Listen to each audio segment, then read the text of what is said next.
Dingell got up there to do the normal dog and pony fake town hall meeting. This man has an adult son with cerebral palsy. The man got up and demanded answers from Dingell, and Dingell gave him the finger, basically. And Nancy Pelosi says that it is un-American to talk to your congressman honestly. Nancy Pelosi says it is un-American for a town hall meeting to actually have people from the town in the hall. Nancy Pelosi says it is un-American for anyone to speak at a town hall meeting except Nancy Pelosi and those who want 6 Gulfstream 550 jets in every pot. This is the savage nation. We're going to talk about health care reform, how this is the Waterloo for the Democrat Party, how they're finally meeting the people and finding out that enough is enough, that Obama's been exposed for the neo-Marxist fraud that he is. And speaking of Obama, here we have a country that's going up in smoke, and he goes to Guadalajara, Mexico, and promises the illegal aliens that he's going to give them health care. I don't think you understand the subtext of this entire so-called health insurance debate. It is about making certain that Obama's friends in La Raza are rewarded for having brought out the illegal alien vote for him. It is about granting health care to non-citizens. It is about bankrupting the American health care system along with everything else in order to make certain that the illegal aliens, primarily from Mexico and all of their relatives, get a gold-plated medical care system. We can talk about that as well. Now, we're going to talk about the health insurance reform bill that is in the works because the Democrat liars have changed it from a health care bill to a health insurance reform bill. What they really want to do is make certain that the government becomes the master insurer. Now, why would the government want to be the master insurer? For the same reason we have a Federal Reserve that insures our currency. Now, you know what a great job the Federal Reserve has done in ensuring the value of our currency. Without a gold standard, without a silver standard, there is no standard. They're printing paper. And it's the same with health insurance reform. They want to make certain that they can hold the paper. And think of the billions of dollars that are going to be made by Pelosi's friends who are suddenly going to pop up to provide the insurance for the government. Think about the underwriting that Wall Street is going to get out of this. Think about all of the collateral fortunes that are going to be made from these health insurance reform bills that are circulating right now. I'll be right back.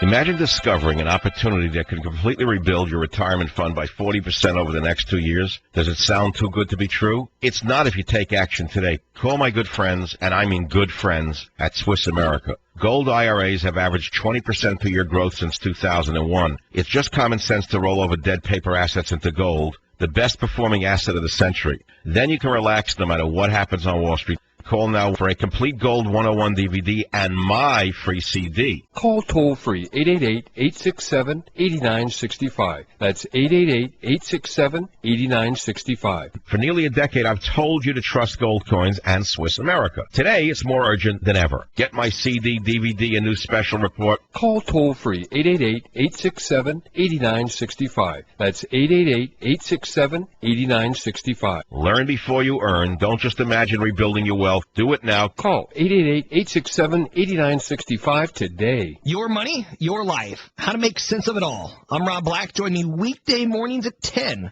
on Talk 910 KNEW.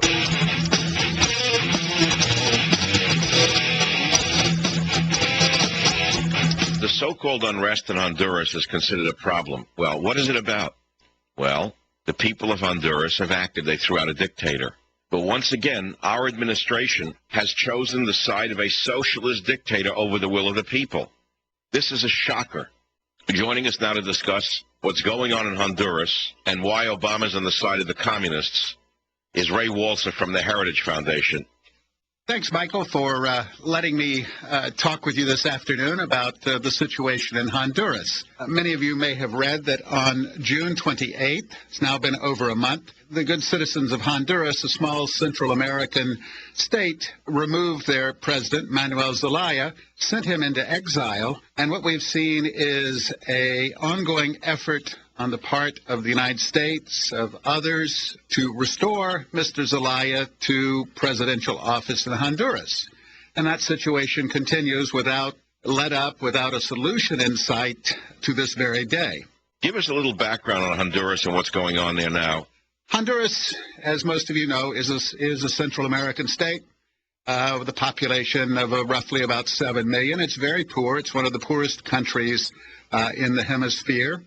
It is closely tied, for a number of reasons, with the United States. Those ties include trade relations. We're their biggest client, purchaser of their agricultural goods. They have a lot of textile plants that we put in with foreign investment. They benefit from a free trade agreement called CAFTA. So there's a strong business class that's oriented towards the U.S. Honduras produces a large number of immigrants to the United States. Given its impoverished conditions, they send back lots of remittances or monies to their home country, which has helped at least get a number of people out of poverty. It's a country, as I said, in which 60 to 70% of the population lives in poverty, and there is a middle class and a small upper class. In the past, particularly in the 1980s, Honduras allied with the United States. It was the area, the staging area from which the Contras, who were fighting the communist Sandinistas in Nicaragua, had used as their base and their sort of resupply area, rest area, and so forth and so on. Well, the Central American Wars ended in the 1990s. Honduras sort of settled down into a sort of mediocre, poor, but democratic country, largely dominated by two political parties. In 2005, they elected a gentleman from the Liberal Party, Manuel Zelaya, who was a wealthy rancher, not considered to be particularly have a strong political agenda, but over time, Zelaya began to look around, began to see that he was not making much headway against poverty, not able to deal with the problems of economic growth, with crime, which beset Honduras, and he began to gravitate towards Hugo Chavez. Chavez of Venezuela. Chavez had things to offer. Chavez had oil resources. He had aid. So in other words, as Zelaya looked around, he could turn to Chavez for growing assistance. So about a year ago, he joined a thing that's called ALBA, which is the Chavez Bolivarian alternative for the Americas. It's an alliance that brings together countries such as Cuba, Venezuela, Bolivia, and to this Nicaragua under Daniel Ortega. And Honduras also joined in this political association. Well, tell us about this new political club. Well, this political club is pro-left, anti-U.S., and increasingly inclined towards what you call confrontational or polarizing politics. It wants to basically break down a conservative state like Honduras, isolate the middle class and the more well-to-do, and create a base largely among the poor. Build a political base, rewrite the Constitution, and basically gravitate towards this sort of left Cuban, Venezuelan socialist program. Well, this is what Zelaya bought into, and he began to launch an effort to change the Constitution. He began with what he was going to hold a poll querying the people to see if they wanted to have a referendum on the Constitution. But everybody knew what he was trying to do. He was basically trying to alter the Constitution of Honduras. And it was pretty transparent that his goal was to have a referendum, alter the Constitution, and allow him to stay in power.